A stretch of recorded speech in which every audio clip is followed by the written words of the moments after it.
We have the great honor to have Ms. Shannon O'Hara in Romania.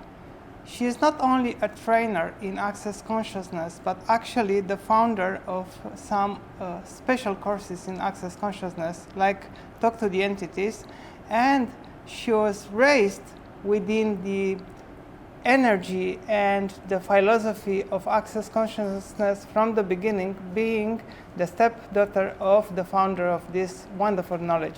Thank you very much for being here. Thank you. I want to invite you a little bit to talk about yourself and what you have learned during the years, because you are very privileged to grow next with such a person like Gary Douglas. Yeah, so I had the honor of growing up with Gary Douglas, and he started bringing forward the tools of access when I was about 12 years old.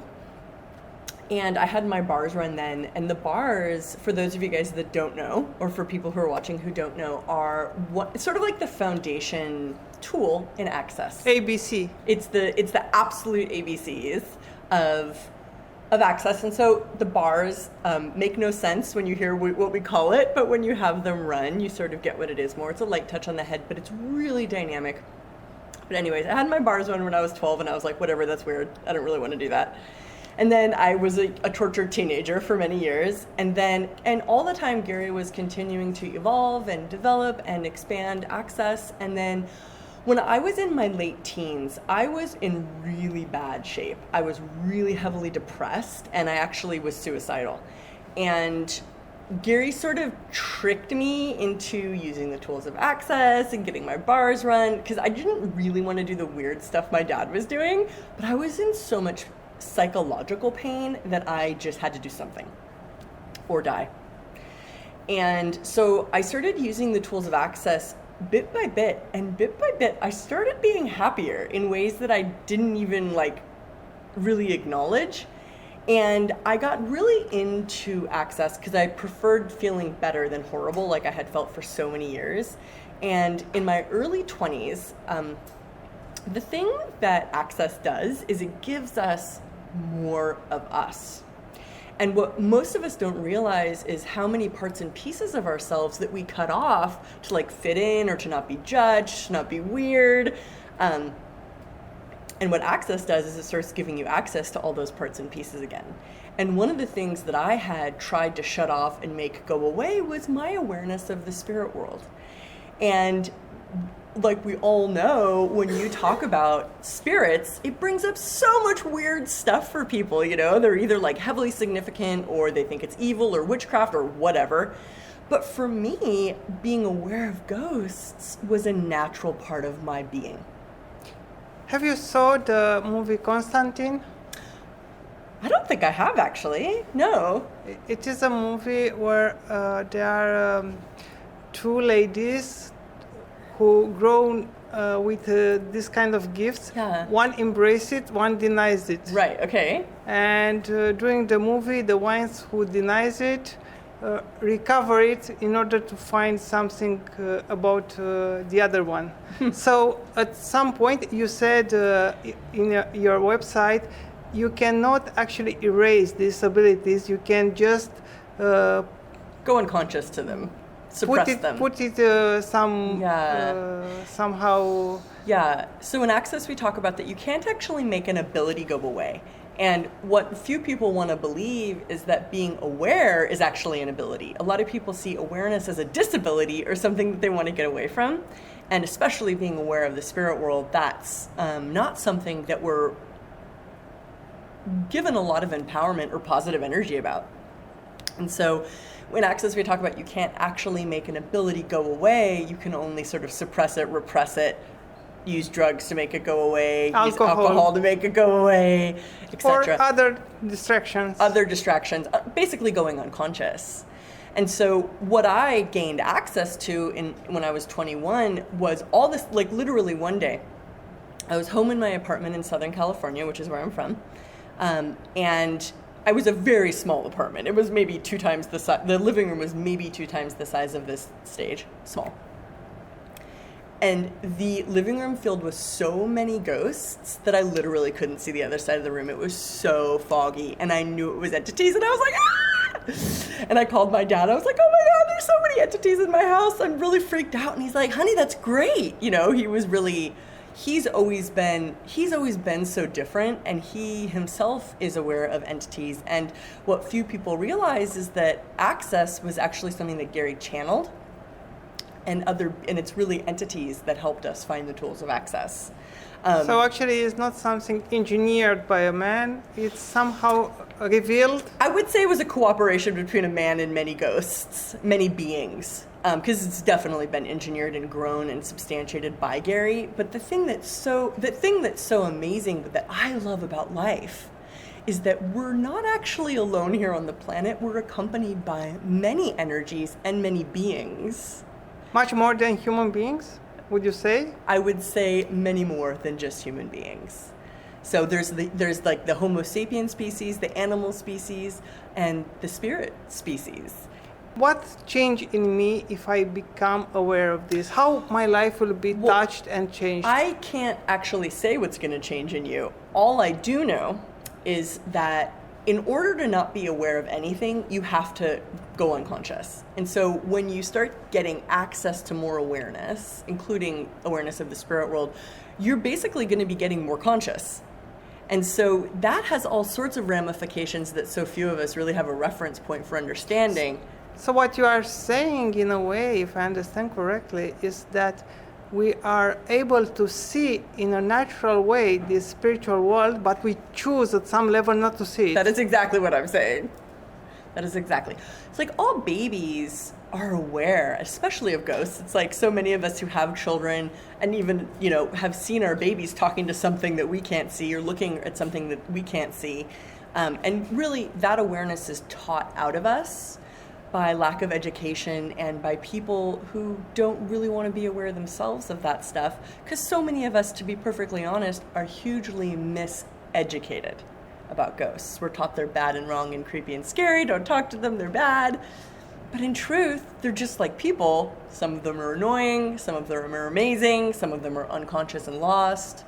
And so the really cool thing is when you start actually working with your awareness of the spirit world, your life becomes a lighter, brighter place because you're no longer at the effect of entities who just simply might need to be cleared.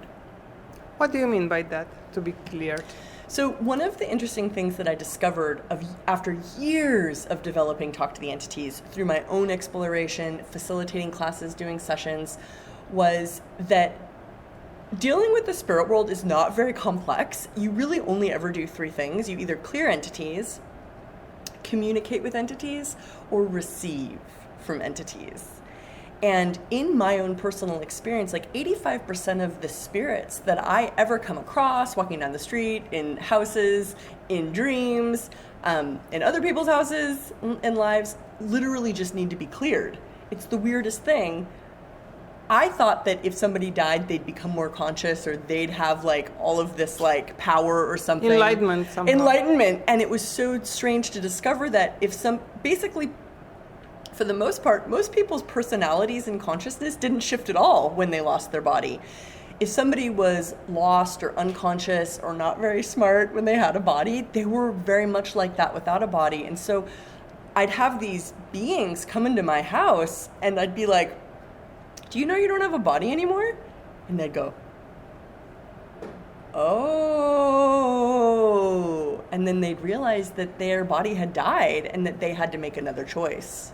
So for me, that was huge news that spirits weren't enlightened. Not all of them, at least. I imagine you are familiar with that Hollywood show with the Hollywood Medium or something like that. Well, that there's been so does. many TV shows with mediums, and which is actually, I think, a great sign of the times. My favorite one was his name was John Edward, and he was had a show called Crossing Over when I was like in late teens, early 20s. My dad used to like leave him on the television so that I could see that there was somebody else out there who was publicly stating that he was aware of ghosts and it wasn't weird and creepy, and he was actually becoming famous and wealthy for it. But when you are referring to ghosts, you mean like spirits that died as a person, as a body, and remained around the livings? Well, is it it's a the good only question. choice, or? It's a great question, actually. When I say ghosts and spirits, I am sort of talking about the same thing. When I talk about entities, it's slightly different, because what we actually do a lot in Talk to the Entities in the curriculum is there's lots of special classes for different kinds of spirits. Like, we've got a class for spirits of the earth, nature spirits. We have classes on how to clear houses and spaces, which is sort of a very unique, specific way of doing things. And when I'm talking about entities, I don't just mean people that used to have bodies, I mean beings of all sorts of shapes and sizes and frequencies. So actually the spiritual world is composed by many type of entities. Yes. Of different frequencies, some good, some bad.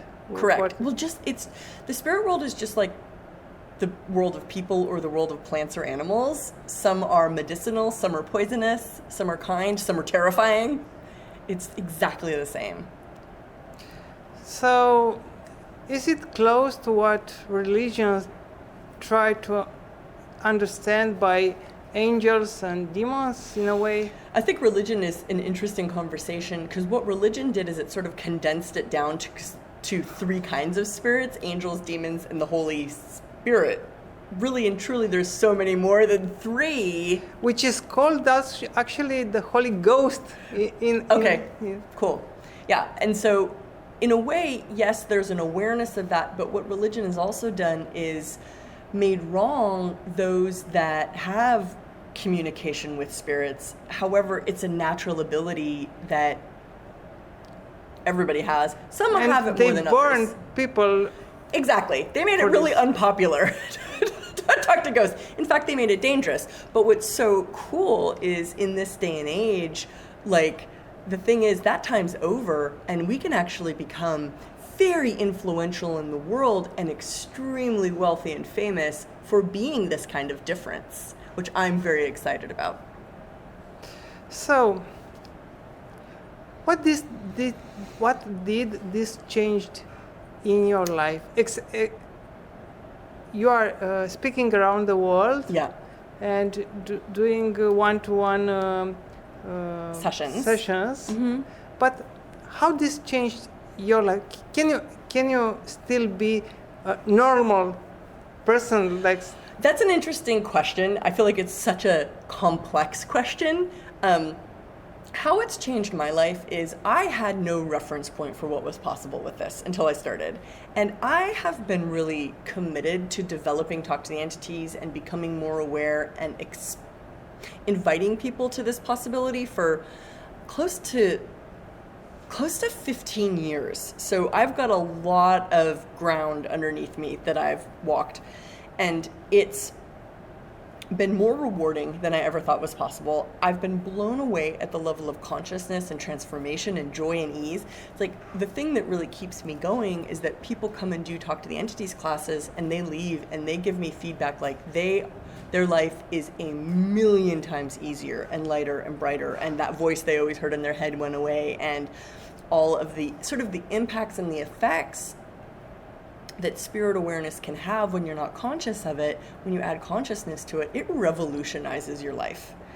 And no one ever talks about that. It's not I feel like I'm way ahead of my time, and this is something that people are going to be more even interested in and comfortable with in hundreds of years to come. So for me, it's created this magical world. And in addition to showing me the world, I travel all over the place, and Talk to the Entities has become very popular in ways that I never thought it could be. So it's given back to me tremendously. The being normal question is an interesting one. I think first we have to ask the question, is like, whose version of normal? You know? Yes, because it's something relative. Even the psychologists say normal it's a media of different people and put some... I definitely, and I know that this has been true for many other people. But what I meant is, can you keep a normal life, so to say? That what I do not have a normal life. I have an extraordinary life. My life is so much more fun, so much more wealthy, so much freer, so much more diverse. I'm not normal. I'm a very high achiever of fun. This is great. In that movie that I mentioned, Constantine, there is a line that says that he warned the girl before she regained her ability to see the entities. Yeah? And he said, be aware, you see them, they see you. Mm-hmm. If somebody activates these abilities, would that person be more visible, so to say, more relevant for the entities? No, they see you even if you don't see them.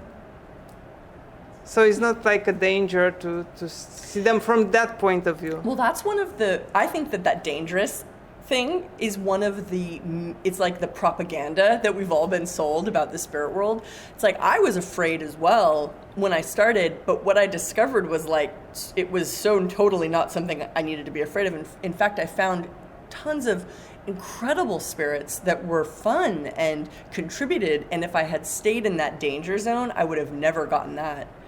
And it's like, whose fear or whose danger of being aware of spirits are people functioning from? Is it even their point of view, or is it something they've been taught or that they bought? When people gain access to some kind of tool, any tool that is magical in a way, they try to use it, to manipulate it, to gain some advantages. One of the interesting thing about the human race is so many people can be horrible. And so it's like we can use these tools for good or we could use these tools for bad, and it's really somebody's choice. We all have access to the tool. It's the hand that holds it that determines the outcome. What I am curious is that you do in any way filter the people who gain at least some kind of training, or anybody has access if he or she chooses No, to. one of the foundations of access is no exclusion. Okay. So even if people are horrible, they're still invited. No, there's no filtering process because this isn't a significant hierarchy. It's like, truth is, if people don't like ease, joy, and glory, they're not really going to hang around access. And I've got, right now, I think we've got like 150 certified Talk to the Entities facilitators around the world. And I used to worry, like, what if they use this information to do bad things? And the thing is, They didn't. well, even if they did, they learned. And I was like, is this really what you want to create? And I can't control, none of us can control what other people are going to do. And I also can't let other people's restrictions dictate the greatness that's possible. Because in ancient times, there was this kind of esoteric philosophy to keep this kind of knowledge only for the few with some... Well, the funny thing is that if a lot of people can't hear it anyways, so even if you give them the tool, they might not even recognize they have it. So what can bring us as value if we became aware in talking with this entity? Can we learn from them? Can we gain information, energy? Is the world become larger? I would never say that you should open up to entities because you're going to benefit from it. I would say you should open up to entities because you're going to access more consciousness. And if you're interested in consciousness, then go for it. But if you don't value consciousness or even understand what it is, then keep having pain, I guess. So don't do it to gain some human values, like more money, more cars, more beautiful women. Yeah, I mean, and the thing that Or men. a lot of people want to talk, a lot of people have used entities as a way of having power over others, and that's absolutely not what this is. This is to empower everybody to know that they know. And it's like people doing bad things with entities is such a small part of the whole recipe of consciousness that it's really almost irrelevant. What is relevant is that we can clear, communicate, and receive so much more of us in ways that most people don't have reference points for. But if you can perceive the spiritual world, for sure you perceive the human spirit different, in a different way. The real persons. How this... Sometimes I actually question if I was talking to a person or a ghost. Sometimes I went, wait, is that a person? So a lot of the times there isn't a huge difference for me. However, everybody perceives differently. What I'm curious is that besides the appearance of a person or a ghost, if you can have direct access to speak with their consciousness or perceive things about the person, past, future, subconscious. Well, consciousness isn't subjective. Consciousness is really everything. So, I mean, one of the interesting things is when people start being more aware, they're more aware of everything. And that's sometimes overwhelming for people because they hear people's thoughts more, they can perceive people's bodies more, they can hear all the ghosts talking in that haunted building down the street, which most people think is a wrongness. It's like, because it's not normal, but it's absolutely a strongness that I would love to see people stepping into more. It's your first time in Romania? My first time this lifetime. And what will be able the people attending to this course to learn, to transform in themselves? Tonight we're doing an introduction, so I'll probably run a lot of processes, which is the access processes. We'll probably clear a lot of ghosts and demons. I'll answer questions. I'll probably make people uncomfortable with their walls and barriers to being aware, because a lot of people come with a lot of walls and barriers whilst having their eyes peeking over the top going like, I'm sort of interested in something different. So we'll see what happens in the introduction, and then over the weekend we'll do the beginning class, and that has a manual, and it's a lot about clearing through the access processes a lot of the points of view, the energies, the stories that you've bought, created or taken on from others that limit your perception and don't allow you to have access to what you're aware of easily. And then people will learn how to clear entities, communicate with entities, and receive.